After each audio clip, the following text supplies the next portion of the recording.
гости, които ще ви разкажат за Левски и неговото семейство.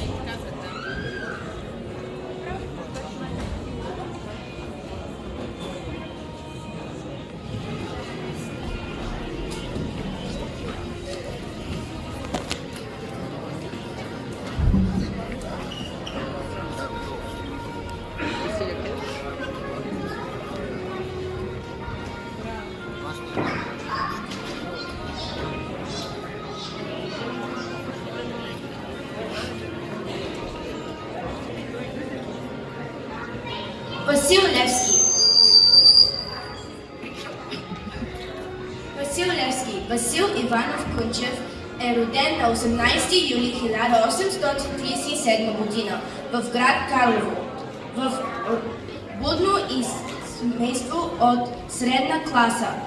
Баща му Иван Кунчев е просветен среден занаятчия.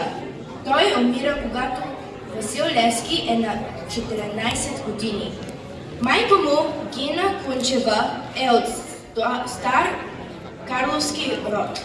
С баща Златар. Тя умира по зората на свободата през януари 1878 година. Васил Левски е второто дете в семейството. По-голямата сестра Яна му помага в революционните дели. Тя единствено създава свое семейство. Има 9 деца.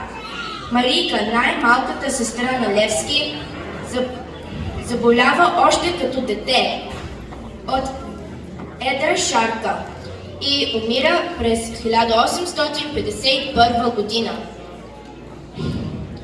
Малко след смъртта на баща им Иван. Подобно на Левски, и двамата му братя се включват в революционните борби.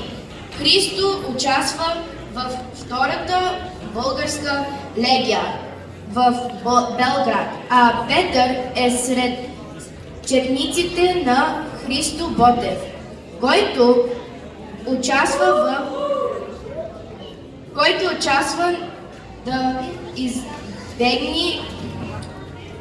успява да избегне смъртта и по-късно участва в освободителната война в боевете при Шипка. Благодарение на Васил Левски, апостола за свобода, на неговото и на много други такива будни семейства, българите се обединяват с една цел – освобождането на България от отоманското робство.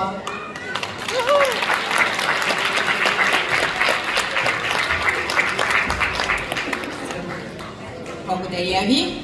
Много добре се представихте, особено най-малкият участник, който имаше такава тежка